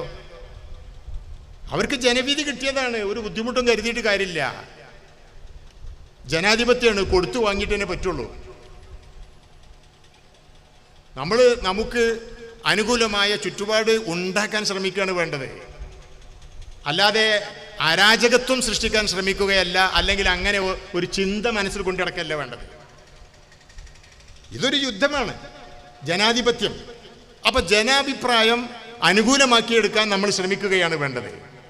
ചുരുക്കത്തിൽ മതത്തെ മാറ്റി നിർത്തിയിട്ട് പരിഷ്കൃത കാലത്ത് ആളുകൾക്ക് മുന്നോട്ട് പോകാൻ സാധ്യമല്ല. ഒരു ജനവിഭാഗത്തിനും സമൂഹത്തിനും സാധിക്കുന്നില്ല. ഞാൻ പറഞ്ഞു വരുന്നത്, ഇത് മതവിദ്യാഭ്യാസ സ്ഥാപനമാണ്, അതൊരു കുറവല്ല, തികവാണ്. പക്ഷെ ആളുകൾ അത് കുറവായിട്ട് കാണുകയാണ്. എന്നിട്ട് ഇപ്പൊ നടന്നുകൊണ്ടിരിക്കുന്ന കാര്യം എന്താണ്? വലിയ വലിയ കാര്യങ്ങൾ അത് നടക്കുമ്പോൾ ഇനിയിപ്പോൾ അതൊക്കെ ഒന്ന് ഊക്കിൽ വളരെ ഉന്നതമായ രീതിയിൽ മുന്നോട്ട് പോകണമല്ലോ എന്ന് ആഗ്രഹിക്കുകയും അതിനു വേണ്ടത് ചെയ്യുകയുമല്ല വേണ്ടത്. നിഷ്കളങ്കമായി സത്യത്തിൽ പറയാണ്. ഇവിടെ ഞാൻ നേരത്തെ ഇവിടെ ഇങ്ങനെ ഇരിക്കുമ്പോൾ ഇവിടുത്തെ വൈദ്യുതിൻ്റെ കാര്യം മറ്റൊക്കെ പറഞ്ഞപ്പോൾ ഉണ്ടെങ്കിൽ എന്ന് വല്ലാതെ ആഗ്രഹിച്ചു. എന്തെങ്കിലുമൊക്കെ ആർക്കും ചെയ്യാൻ പറ്റാത്തതുകൊണ്ടല്ല. ഇതൊക്കെ ഇങ്ങനെ ഒരു വലിയ വിഷയമായിട്ട്, തീരാത്ത പ്രശ്നമായിട്ട് നിൽക്കാതെ പരിഹരിച്ച് പോകുന്ന കാര്യം ആഗ്രഹിച്ചു പോവുകയാണ്. പക്ഷെ പറ്റണ്ടേ? ലോകത്ത് വലിയ സംവിധാനങ്ങൾ, പ്രവർത്തനങ്ങളൊക്കെ നടക്കുന്നത് അങ്ങനെയാണ്. ഞാൻ ഓർക്കാണ്, തുർക്കിയിൽ നടന്നൊരു സംഭവം. അബ്ദുൽ ബർവാഫി ഇവിടെ ഉണ്ട്. അവരൊക്കെ പഠിക്കാൻ അവിടെ പോയപ്പോൾ ഞാൻ അവരുടെ കൂടെ അവരെ അഡ്മിഷനുമായി ബന്ധപ്പെട്ട് പോയാൽ, അപ്പോൾ അവിടെ കൈറോ പട്ടണത്തിൽ ഒരു തുർക്കിക്കാർ നടത്തുന്ന ഒരു സ്കൂളുണ്ട്. ഒരു മാതൃകയ്ക്ക് വേണ്ടി അവിടെ അവർ ഉപയോഗിക്കുന്ന ഇൻഫ്രാസ്ട്രക്ചറും സൗകര്യങ്ങളും ഒക്കെ കണ്ട് നമ്മൾ കണ്ണ് തള്ളുക എന്ന് പറയില്ലേ, തള്ളിപ്പോകും. അപ്പോൾ അറബി അറിയുന്ന തുർക്കിക്കാരനായ സിനാൻ എന്ന് പറയുന്ന ചെറുപ്പക്കാരൻ ഇതിൻ്റെയൊക്കെ ഇപ്പോൾ ഈ സ്ഥാപനത്തിൻ്റെ തുടക്കം എന്ന് പറഞ്ഞ പോലെ വിശദീകരിച്ച് തരികയാണ് അറബിയിൽ. അപ്പം അദ്ദേഹം പറഞ്ഞു, ഞങ്ങളുടെ നാട്ടിൽ ബാങ്ക് പാടില്ല, അറബി പാടില്ല, ഖുർആൻ പാടില്ല, പള്ളി പാടില്ല, നിസ്കാരം പാടില്ല, ഒക്കെ പറയപ്പെട്ട ഒരു കാലം ഉണ്ടായിരുന്നു, അത്താതുർക്കിൻ്റെ കാലം. ആ കാലത്തിന് ശേഷം പിന്നെ ആ ഒരു രീതിയിലാണ് രാജ്യം കുറെ പോയത്. ഇപ്പം കുറച്ചായിട്ടാണ് തിരുത്തപ്പെട്ടത്. അക്കാലത്ത് മുസ്ലിങ്ങൾക്ക് ഇസ്ലാമിക വിദ്യാഭ്യാസം പകർന്നു കൊടുക്കാൻ ഒരു നിവൃത്തിയില്ല. അള്ളാഹ് എന്ന് പറഞ്ഞാൽ അറസ്റ്റാണ്. ഭാര്യയെ ഭർത്താവ് സംശയിക്കുന്നു, ഭർത്താവിനെ ഭാര്യ സംശയിക്കുന്നു. മക്കൾക്ക് ദീന് അള്ളാഹിനെ പരിചയപ്പെടുത്തുന്നുണ്ടോ എന്നുള്ളതാണ് വിഷയം. കാരണം ചാരയായിരിക്കാം. അങ്ങനെ ദീനിൻ്റെ എല്ലാ സാധ്യതകളും അടഞ്ഞ ഒരു കാലത്ത് ഭൗതിക വിദ്യാഭ്യാസം ആകാലോ, സ്കൂൾ ഉണ്ടാക്കാൻ വേണ്ടി ഫത്ഹുല്ലാ ഗൂലൻ എന്ന് പറയുന്ന ഒരാൾ, അയാൾ അല്ലാഹു മഗ്ഫിർ ലഹു റഹ്മ മരിച്ചുപോയി. അമേരിക്കയിൽ വെച്ചാണ് മരിച്ചത്, നാട് തിരിച്ചു വരാൻ പറ്റാതെ. പിന്നെ ഇപ്പം അവിടെ ഭരിക്കുന്ന ആൾക്കാരും ഇവരും തമ്മിൽ പണക്കാം. ആ രാഷ്ട്രീയം എന്നല്ല പറഞ്ഞു. ഞാൻ ഈ ഒരു കാര്യം അവർ ഹിന്ദു മാത്രമേ സ്വീകരിക്കുന്നുള്ളൂ, ബാക്കിയൊക്കെ നമുക്ക് അതിൽ കാര്യമില്ല. ഫത്ഹുല്ലാ ഗൂലൻ സ്കൂൾ ഉണ്ടാക്കാൻ വേണ്ടി ആളുകളെ വിളിച്ചു കൂട്ടി. എന്നിട്ട് അള്ളാഹ് മദ്രസ എന്നൊന്നും പറയാൻ പറ്റൂല. അപ്പം പോലും അറസ്റ്റ് ചെയ്തു. ആരൊന്നും കൊടുക്കണില്ല. ദീനിൻ്റെ അവസ്ഥ ഞാൻ പറഞ്ഞത്, ആരൊന്നും കൊടുക്കണില്ല. നമ്മുടെ ഇപ്പോഴത്തെ ഭാഷയിൽ പറഞ്ഞാൽ മൊലിയൊരു വേദം അറിയുമ്പോൾ ഒരു 100 റുപ്യ, 50 റുപ്യ, 500 റുപ്യ, ആരൊന്നും കൊടുക്കണില്ല. ഇയാളെ അല്ലെങ്കിൽ തന്നെ അയാൾ അറിയുന്നവർക്കൊക്കെ അറിയാം, ഇങ്ങനെ കരഞ്ഞുകൊണ്ടിരിക്കുന്ന ഒരാളാണ്. അപ്പം ഇയാളിങ്ങനെ സങ്കടപ്പെടുകയാണ്. അള്ളാനെ എങ്ങനെയെങ്കിലും ഈ അടുത്ത തലമുറക്ക് പരിചയപ്പെടുത്തി കൊടുക്കണം, സ്കൂൾ രൂപത്തിലോ മറ്റോ. അതിന് ആൾക്കാർ ഒന്നും തരുന്നില്ലല്ലോ. അപ്പം അങ്ങനെ ഇരിക്കുമ്പോൾ സദസ്സിൽ സ്ത്രീകൾ ഇരിക്കുന്ന ഭാഗത്തുനിന്ന് ഒരു കടലാസിൻ്റെ ചുരുള് വന്നു. ഇതാ നാട്ടുകാരൻ നേരെ പറയണം. ചുരുള് നിവർത്തി നോക്കുമ്പോൾ ചെറിയൊരു സ്വർണ്ണാഭരണമാണ്. അപ്പം അതിൻ്റെ കൂടെ ഒരു കുറിപ്പുണ്ട്, ഒരു എഴുത്ത്. ആ കുറിപ്പിൽ പറയുന്നത്, വളരെ പ്രായം ചെന്ന ഇത്ര വയസ്സായ ഒരു സ്ത്രീയാണ് ഞാൻ, പാർക്കാൻ വീടില്ല, സംരക്ഷിക്കാൻ മക്കളില്ല, ഭർത്താവ് ഏതായാലും ഇല്ല, പകലൊക്കെ എവിടെയെങ്കിലുമൊക്കെ, പിന്നെ ആളുകളൊക്കെ കടകളൊക്കെ അടച്ചാൽ പീഡികത്തിണ്ണയിൽ കിടന്നുറങ്ങുന്ന ആളാണ് ഞാൻ. ഈ സ്വർണ്ണാഭരണം ഞാൻ മരിച്ചാൽ ഇസ്ലാമിക രീതിയിൽ എന്നെ മറവ് ചെയ്യാൻ വേണ്ടി ഖബറിനും മറ്റും വേണ്ടി കരുതി വെച്ചപ്പോഴാണ്. പക്ഷെ നിങ്ങൾ അള്ളാഹുവിനെ സംരക്ഷിക്കാൻ വേണ്ടി ഇങ്ങനെ സങ്കടപ്പെടുന്നു കാണുമ്പോൾ എനിക്ക് പൊറുക്കാൻ പറ്റണില്ല. അതുകൊണ്ട് ഇത് നിങ്ങളുടെ സംരംഭത്തിലേക്ക് എൻ്റെ സംഭാവനയാണ്, ഞാൻ വല്ല അരിച്ചാലും കിടന്നോട്ടെ എന്നാണ് പിന്നെ പറയുന്നത്. ഇയാൾ ഈ എഴുത്ത് സദസ്സിൽ വായിച്ചു. അതോടുകൂടി സദസ്സ് ഇളകി. പിന്നെ 50 500 എന്നുള്ളത് ലക്ഷങ്ങളും കോടികളുമായി. ഇത് ഞങ്ങൾ സംസാരിക്കുമ്പോൾ, കൈറോ പട്ടണത്തിൽ വെച്ച് ഞങ്ങൾ ഇത് സംസാരിക്കുമ്പോൾ, ആ സ്കൂള് 50 കോടി ചെലവിൽ തുർക്കിക്കാരായിട്ടുള്ള 2 3 മുതലാളിമാർ ചെലവാക്കിയതാണ്. എന്നിട്ട് അവർ കഥയും പറഞ്ഞു. സ്കൂള് വിജയമായി. വ്യാപാരമാണ്, വ്യവസായമാണ്, ഇൻവെസ്റ്റ്മെൻ്റാണ്. വിജയിച്ചപ്പോൾ ഇതിന് ഇൻവെസ്റ്റ് ചെയ്ത 3 ആളുകളെ അവർ കൈറോയിലേക്ക് തിരിച്ചു വിളിച്ചു. നിങ്ങൾ തന്ന പണം ഉപയോഗിച്ച് ഞങ്ങൾ സ്ഥാപിച്ച സ്കൂൾ ഇതാണ്, നല്ല രീതിയിൽ സ്കൂൾ പോകുന്നുണ്ട്, വലിയ സംഖ്യ ലാഭമുണ്ട്, ഇനി അങ്ങോട്ട് ലാഭം തുടർച്ചയായിട്ട് സ്വീകരിച്ചോളൂ എന്ന് പറഞ്ഞിട്ട്. അപ്പോൾ അവർ 3 പേരും പറഞ്ഞത്രേ, ഞങ്ങൾക്ക് വേണ്ട, ഞങ്ങൾ ഈ പണം, ഈ 50 കോടി അള്ളാഹുവിന് വേണ്ടി സമർപ്പിച്ചിരിക്കുന്നു. മാത്രമല്ല, ഇങ്ങനെ നിങ്ങൾ ചെയ്യുകയാണെങ്കിൽ ഞങ്ങൾ വീണ്ടും പൈസ തരാം. അലക്സാൻഡ്രിയയിൽ ഒരു സ്കൂള് നിങ്ങൾക്ക് സ്ഥാപിക്കാൻ പറ്റുകയാണെങ്കിൽ വേണ്ട പൈസ ഒക്കെ നമ്മൾ തരും. ഈമാൻ ഇങ്ങനെയാണ്. ഈമാനുള്ള ആൾക്കാർ ഇങ്ങനെയാണ്. ദീനിൻ്റെ കാര്യങ്ങൾക്ക് വേണ്ടി നമ്മൾ ബുദ്ധിമുട്ടേണ്ടി വരരുത്. ദീനിൻ്റെ ആളുകളെ ബഹുമാനിക്കണം, ദീനിൻ്റെ സ്ഥാപനങ്ങളെ ബഹുമാനിക്കണം. എല്ലാ അഭിപ്രായ ഭിന്നതകൾക്കും അതീതമായിട്ട് ദീനീ സ്ഥാപനങ്ങൾ നിലനിൽക്കണം. ഇത് ഇന്ന് എൻ്റെ അഭിപ്രായത്തിന് ചേരാത്തതാണെങ്കിൽ നാളെ ഞാനായിരിക്കും അവിടെ വരിക. ഇതൊക്കെ ഇങ്ങനെ ആളുകൾ തലമുറകളായി കൈമാറിപ്പോകുന്ന സ്ഥാപനങ്ങളാണ്. ഏത് സ്ഥാപനങ്ങളും അങ്ങനെ തന്നെയാണ്. അപ്പം ഞാൻ പറഞ്ഞു വരുന്നത്, ഈ പ്രദേശം ഇതൊരു ചെറിയ പ്രദേശമാണ്. എനിക്ക് ഈ പ്രദേശവുമായി ചെറിയൊരു ബന്ധമുണ്ട്. ഇതിൽ എൻ്റെ 1 2 അമ്മാവന്മാർ മണിയമ്പാറയിൽ, ഇവിടുന്ന് പെർളക്ക് പോകുന്ന ഭാഗത്ത് പണ്ട് വന്ന് താമസാക്കിയിട്ടുണ്ട്. ഇപ്പം അവർ ഒരുപാട് വീടുകൾ കുടുംബമായിട്ട് അവിടെ ഉണ്ട്. ഈ പ്രദേശത്തിൻ്റെ കാര്യങ്ങൾ കുറച്ചൊക്കെ അറിയാം. അല്ലെങ്കിലും കാസർകോട്ടേർ ഗൾഫിലൊക്കെ ജീവിച്ച ആളുകൾക്ക് വളരെ സുപരിചിതരാണ്. ഉദ്ദേശിച്ചാൽ നടക്കും. ഉദ്ദേശിക്കണമെന്ന് വളരെ വിനീതമായിട്ട് അപേക്ഷിക്കുകയാണ്. ഇതൊക്കെ ഇവിടെ നിലനിൽക്കട്ടെ. ഇപ്പം അങ്ങനെ ലൈറ്റിൽ കാണാനൊരു സുഖമുണ്ട്. നമുക്കും വരട്ടെ ഇസ്സത്ത്, നമുക്കും ഉണ്ടാകട്ടെ തലയെടുപ്പുള്ള സ്ഥാപനങ്ങളും സംഗതികളും. ആണും പെണ്ണും ചെയ്യണം. അള്ളാഹു തൗഫീക്ക് ചെയ്യുമാറാകട്ടെ. ഒന്നുകൂടി പറഞ്ഞ് ഞാൻ നിർത്തുകയാണ്. അള്ളാൻ്റെ റസൂൽ ഒരിക്കൽ വീട്ടിൽ നിന്ന് ഇറങ്ങിപ്പോകുമ്പോൾ പത്നി ആയിഷ റളിയല്ലാഹു തആല അൻഹയോട് പറഞ്ഞു, ആയിഷ, ആ ആടിനെ അറുത്ത് മാംസം വിശക്കുന്ന ആളുകൾക്ക്, അയൽവാസികൾക്കൊക്കെ എത്തിച്ചു കൊടുത്തേക്കണം. കുറച്ച് നേരം കഴിഞ്ഞതിന് ശേഷം റസൂലുള്ളാഹി തിരിച്ചു വന്നു. ആയിഷ ബീവിയോട് ചോദിച്ചു, ആയിഷ, ഞാൻ പറഞ്ഞതുപോലെ ചെയ്തോ റളിയല്ലാഹു അൻഹ? അപ്പം ആയിഷ ബീവി പറഞ്ഞു, ഓ ചെയ്തു നബിയെ, ആടിനറുത്തു, മാംസമൊക്കെ ആളുകൾക്ക് കൊടുത്തു കഴിഞ്ഞു. അപ്പം നമുക്ക് വല്ലതും ബാക്കി വെച്ചിരിക്കണോ? അപ്പം ആയിഷ ബീവി പറഞ്ഞു, ആ നമുക്ക് വേണ്ടി ബാക്കി വെച്ചിരിക്കണം. അതിൻ്റെ ഒരു കുറക്, ഒരു കുറക് നമുക്ക് കഴിക്കാൻ വേണ്ടി ബാക്കിയാക്കിയിരിക്കുന്നു നബിയെ. അപ്പം റസൂലുള്ളാഹി, നമ്മുടെ മലയാളത്തിലും തന്നെ അത് കവിത പോലെ ഇരിക്കും. റസൂലുള്ളാഹി പറഞ്ഞു, കുറക് ബാക്കിയാക്കിയിരിക്കുകയാണല്ലോ, എന്നാൽ അത് മാത്രം ബാക്കിയില്ല, ബാക്കിയെല്ലാം ബാക്കിയാണ്. നമുക്ക് കഴിക്കാൻ വേണ്ടി വെച്ച ആ ഒരു കൊറുക്, അത് മാത്രം ബാക്കിയില്ല, ബാക്കിയെല്ലാം ബാക്കിയാണ്. ബാക്കിയെല്ലാം എന്ന് പറഞ്ഞാൽ ആളുകൾക്ക് കൊടുത്തത്. എന്താ കാര്യം? നമുക്ക് കഴിക്കാൻ വേണ്ടി നമ്മൾ വെച്ചത്, അത് നമ്മൾ തിന്ന് ദഹിപ്പിച്ച് പുറന്തള്ളും. ആളുകൾക്ക് കൊടുത്തതോ അതിൻ്റെ കൂലി ബാക്കിയാണ്. അത് പരലോകത്ത് പാലം കടക്കുന്ന സമയത്ത്, നമ്മൾ ബേജാറാകുന്ന സമയത്ത് നമുക്ക് തുണയായിട്ട് വരാനുള്ളതാണ് അള്ളാഹുവിൻ്റെ മാർഗത്തിൽ ചെയ്യുന്ന ചെലവുകൾ. ആയിഷ ഫാത്തിമ ബീവിയുടെ കഥ പറയുന്നുണ്ട്. ഭൃത്യൻ ചെന്നപ്പോ ഫാത്തിമ ബീവി ഇച്ചിരി സ്വർണ്ണ നാണയങ്ങളൊക്കെ എടുത്ത് വൃത്തിയാക്കി അത്ര പുരട്ടുകയാണ്. അപ്പോ ഭൃത്യൻ ചോദിച്ചു, ഇത്ര എന്തിനാ ഇപ്പം എങ്ങനെ സ്വർണ്ണ നാണയത്തുമ്മ അത്ര പുരട്ടണ്? അപ്പോൾ ഫാത്തിമ ബീവി പറഞ്ഞ മറുപടി, ഈ സ്വർണ്ണ നാണയങ്ങൾ ഞാൻ സദഖ ചെയ്യാൻ, ദാനം ചെയ്യാൻ വെച്ചതാണ്. അപ്പോൾ ഇത് അള്ളാഹുവിലേക്ക് പോവുകയാണ്. നല്ല സുഗന്ധത്തിൽ പോട്ടെ, വൃത്തികെട്ടിടല്ല. സ്വർണം അള്ളാഹുവിൻ്റെ മാർഗത്തിൽ സാധുക്കൾക്ക് കൊടുക്കാൻ വെച്ചതാണ്. അതിനെ അത്ര പുരട്ടി അത്ര ബഹുമാനിച്ച് കൊടുക്കേണ്ട കാര്യമാണ്.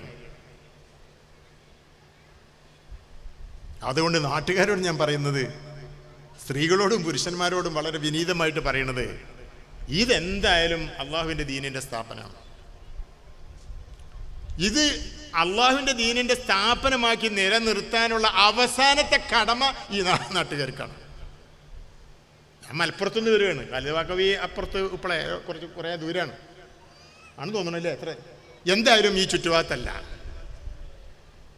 അപ്പം ഇത് സംരക്ഷിക്കാനും ഇത് ഇങ്ങനെ ഉയർത്താനും നിങ്ങൾക്ക് അള്ളാഹുവിനെ ഉയർത്തണം, അള്ളാഹുവിൻ്റെ ദീനിനെ ഇസ്സത്തിലാക്കണം. അതിനിപ്പോൾ എന്താ മാർഗം? അള്ളാഹു ജഡരൂപിയല്ലല്ലോ. നമ്മളിപ്പോൾ തമ്മിൽ ഷീൽഡ് കൊടുക്കുന്നത് പോലെ, ഷാൾ അണിയിക്കുന്നത് പോലെ പറ്റൂലല്ലോ. അള്ളാഹുവിനെ ബഹുമാനിക്കാൻ ഒറ്റ മാർഗ്ഗമേ ഉള്ളൂ, അള്ളാഹുവിൻ്റെ ദീനിൻ്റെ സ്ഥാപനങ്ങളെ ബഹുമാനിക്കുക. അത് ഭംഗിയുള്ളതും വെടുപ്പുള്ളതും വിശാലതയുള്ളതും ദാരിദ്ര്യവും യാചനയും കഷ്ടപ്പാടും ഒന്നും ഇല്ലാത്ത സമാധാനത്തിൽ കഴിയുന്ന സ്ഥാപനമാക്കുക. അവിടെ വെളിച്ചം വരട്ടെ, സോളാർ പാനലുകൾ വരട്ടെ, ആ സാധു മനുഷ്യൻ്റെ കടം അത് തീരട്ടെ. അതിന് നിങ്ങൾ നാട്ടുകാർ, നിങ്ങളുടെ നാട്ടിൻ്റെ സ്ഥാപനമല്ലേ, നിങ്ങൾ ചെയ്യണമെന്ന് വിനീതമായിട്ട് അപേക്ഷിക്കുകയാണ്. ഇപ്പം എവിടെ എത്തി കടന്നറിയില്ല, ഒരു കോടിയോളം എന്ന് ഞാൻ കേട്ടിട്ടുണ്ട്. അദ്ദേഹം അത് ഇഷ്ടപ്പെടുമെന്ന് ഞാൻ അറിയില്ല. ഞാൻ വളരെ തുറന്ന് സംസാരിക്കുകയാണ്. അള്ളാഹു നമ്മളെ സ്വീകരിക്കട്ടെ. സനത് വാങ്ങുന്ന കുട്ടികളോട് വീണ്ടും പറയാണ്, നിങ്ങൾ സമൂഹത്തേക്ക് ഇറങ്ങണം. സമൂഹത്തിന് വേണ്ടി നമുക്ക് ചെയ്യാൻ പറ്റുന്ന കാര്യം എന്താണ്? വിദ്യാഭ്യാസ പ്രവർത്തനമാണ്. വിദ്യാഭ്യാസ സ്ഥാപനത്തെ ഉയർത്തണം. ഇവിടെ ഒരുപാട് മുസ്ലിമീങ്ങളുണ്ട്, പ്രയോജനപ്പെടുത്താൻ ആളുണ്ട്, മാർക്കറ്റുണ്ട്, ആളുകൾ തേടി വരുന്നുണ്ട്. ആളുകൾക്ക് ക്വാളിറ്റി വിദ്യാഭ്യാസമാണ് വേണ്ടത്. വിദ്യാഭ്യാസ സ്ഥാപനത്തിന് നമ്മളെ കുട്ടികളെ കൊണ്ട് ചേർക്കുമ്പോൾ രണ്ട് കാര്യമാണ് നോക്കണേ. ഒന്ന് അവിടുത്തെ അഖീദ ശരിയാണോ? കാരണം നമ്മുടെ കുട്ടികളെ കുഫറിലേക്കും ഷിർക്കിലേക്കും ബിദ്അത്തിലേക്കും പോകാൻ നമ്മൾ എന്തായാലും ഇഷ്ടപ്പെടൂല. അഖീദ ശരിയാവണം. അഖീദ ശരിയാണ്. ഞങ്ങളൊക്കെ അഹ്ലുസുന്നത്തുൽ ജമാഅത്തിന്റെ ആൾക്കാരാണ്. ഇദ്ദേഹം ഞാൻ കല്യാണം ചെയ്യിച്ചത് ചെമ്മാട് എന്നൊരു സ്ഥലം, അവിടെ ഓതിയിരുന്ന ആളാണ് ഈ ഖാലിദ് ബാക്കവി. ചെറുശ്ശേരി ഉസ്താദാണ് അവിടുത്തെ ഉസ്താദ് എന്നാണ് എൻ്റെ ഓർമ്മ. ആ പാരമ്പര്യത്തിൽ, ആ ഗുരു പരമ്പരയിൽ പോരുന്ന ആൾക്കാരാണ്. ഞാൻ പഠിച്ചിട്ടുള്ളത്, ഞാനിതിൻ്റെ ഒരു ഭാഗമാണ്, അതുകൊണ്ട് പറയണം. ഞാൻ പഠിച്ചിട്ടുള്ളത് കരിങ്കപ്പാറ ഉസ്താദ് എന്ന് നിങ്ങൾ കേട്ടിട്ടുണ്ടാവും. കണ്ഡിയത്ത് ഉസ്താദിൻ്റെ ഒക്കെ സമശീർഷനായിട്ടുള്ള മഹാപണ്ഡിതനാണ്. കേരളത്തിൽ മൗലവിമാർ തമ്മിൽ പറയല്, കേരളത്തിൽ ഫത്ഹുൽ മുഈൻ ഏറ്റവും നന്നായി മനസ്സിലാക്കിയിട്ടുള്ള ആൾ കരിങ്കപ്പാറ ഉസ്താദ് എന്നാണ്. ഞാൻ കരിങ്കപ്പാറ ഉസ്താദിൻ്റെ ഒക്കെ എന്നാണ് പിന്നെ ഓതിയിട്ടുള്ളത്. കിടങ്ങ ഉസ്താദിൻ്റെ അടുത്താണ് പിന്നെ ഓതിയിട്ടുള്ളത്. ആലത്തൂരിപ്പടി ദർസിൽ, ജാമിയ നൂരിയിൽ ഷെയ്ഖുന ശംസുൽ ഉലമ ഇ കെ ഉസ്താദിൻ്റെ ഒക്കെ എന്നാണ് ഓതിയിട്ടുള്ളത്. അതേ സമയത്ത് തന്നെ കോട്ടുമല ഉസ്താദ് അവിടെ ഉണ്ട്, ഷെയ്ഖുന കെ കെ ബൂക്കരേവർത്ത് അവിടെ ഉണ്ട്. അവരൊക്കെ പാരമ്പര്യത്തിലാണ്. ഞങ്ങളൊക്കെ മനസ്സിലാക്കുന്നത് അവരുടെയൊക്കെ ഒരു ആധ്യാത്മിക നിയന്ത്രണം, ആ നിയന്ത്രണത്തിലാണ് ഞങ്ങൾ. ഇത് സുന്നത്ത് ജമാഅത്തിന്റെ മാർഗമാണ്.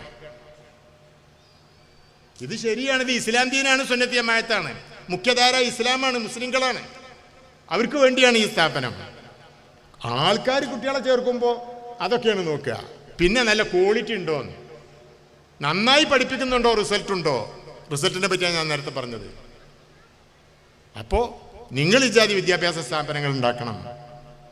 അലോസരങ്ങൾ ഉണ്ടാക്കരുത്, അനാവശ്യ ചർച്ചകൾ ഉണ്ടാക്കരുത്. നമ്മളിങ്ങനെ വിദ്യാഭ്യാസത്തിൻ്റെ വഴിയിൽ, ഇവിടെ കുട്ടികൾ പാടിയല്ലോ, അറിവിനായി ഉദയം ചെയ്ത ജന്മമാണ് നാം. നമ്മൾ അറിവിന് വേണ്ടി നിലക്കൊള്ളുക. അറിവ് ഇബാദത്താണ്. അറിവ് നേടുക എന്ന് പറഞ്ഞ ഇബാദത്താണ്. ആ ഇബാദത്തും ചെയ്ത് നമ്മളങ്ങനെ മുന്നോട്ട് പോകുക. അള്ളാഹു തൗഫീഖ് ചെയ്യുമാറാകട്ടെ. അള്ളാഹു നമ്മളെ ഏറ്റെടുക്കുമാറാകട്ടെ. ഈ സ്ഥാപനങ്ങളെയൊക്കെ അള്ളാഹു പുരോഗതിയിലേക്ക് നയിക്കട്ടെ. ഇസ്സത്തുണ്ടാവട്ടെ. നമുക്കിടയിലും സമൂഹങ്ങൾക്കിടയിലുമൊക്കെ ഇസ്സത്തും ബഹുമാനമൊക്കെ ഉണ്ടാവട്ടെ. അതാണ് നമ്മൾ ആഗ്രഹിക്കേണ്ടത്. നമ്മൾ എന്തിനും അങ്ങോട്ടും ഇങ്ങോട്ടൊക്കെ ആവാം. പക്ഷെ അടിസ്ഥാന പ്രവർത്തനം, ഉമ്മത്തിൻ്റെ അടിസ്ഥാന പ്രവർത്തനം എന്ന് പറയുന്നത് വിദ്യാഭ്യാസ പ്രവർത്തനമാണ്. ആ വിദ്യാഭ്യാസ പ്രവർത്തനം ആരെങ്ങനെ നടത്തിയാലും മുന്നോട്ട് പോകട്ടെ എന്നാണ് ആഗ്രഹിക്കപ്പെടേണ്ടത്. ഇപ്പം എന്തെല്ലാം സർക്കങ്ങളും പ്രശ്നങ്ങളും ഉണ്ടാവാറുണ്ടല്ലോ. ആളുകളൊക്കെ അതിജീവിച്ച് വലിയ വലിയ വിദ്യാഭ്യാസ പട്ടണങ്ങളൊക്കെ ഉണ്ടാക്കി ഇങ്ങനെ നിറഞ്ഞു നിൽക്കുകയാണ്. നമുക്കിതൊക്കെ വേണം. അതിപ്പോൾ എന്തായാലും റോഡും തോടും പാലും പറഞ്ഞ വിദ്യാഭ്യാസ സ്ഥാപനം അത് നടക്കണം, നിൽക്കട്ടെ, മുന്നോട്ട് പോകട്ടെ. അതാണ് എല്ലാവരും ആഗ്രഹിക്കേണ്ടത്. അതിനുവേണ്ടി എല്ലാവരും ആഗ്രഹിക്കുക, പ്രവർത്തിക്കുക. മക്കൾ വളരെ സമർപ്പിതരായിട്ട് നിഷ്കളങ്കരായിട്ട് അള്ളാൻ്റെ വജ്ഹ് ആഗ്രഹിച്ച് വിദ്യാഭ്യാസ രംഗത്ത് കാലുറപ്പിക്കുക. നിങ്ങളുടെ ജീവിത കാര്യങ്ങളൊക്കെ നടക്കണം. അള്ളാഹു എളുപ്പമാക്കി തരട്ടെ. നിങ്ങൾക്ക് ശാന്തിയും സമാധാനവും നിറഞ്ഞ കുടുംബജീവിതം ഉണ്ടാകണം. അള്ളാഹു നൽകട്ടെ. അള്ളാഹു നിങ്ങളെ ഏറ്റെടുക്കുമാറാകട്ടെ. ഞങ്ങൾക്കൊക്കെ വേണ്ടി നിങ്ങൾ ദുആ ചെയ്യണം. വആഖിറു ദഅവാന അനിൽ ഹംദുലില്ലാഹി റബ്ബിൽ ആലമീൻ. അസ്സലാമു അലൈക്കും വറഹ്മത്തുള്ളാഹി വബറകാതുഹു.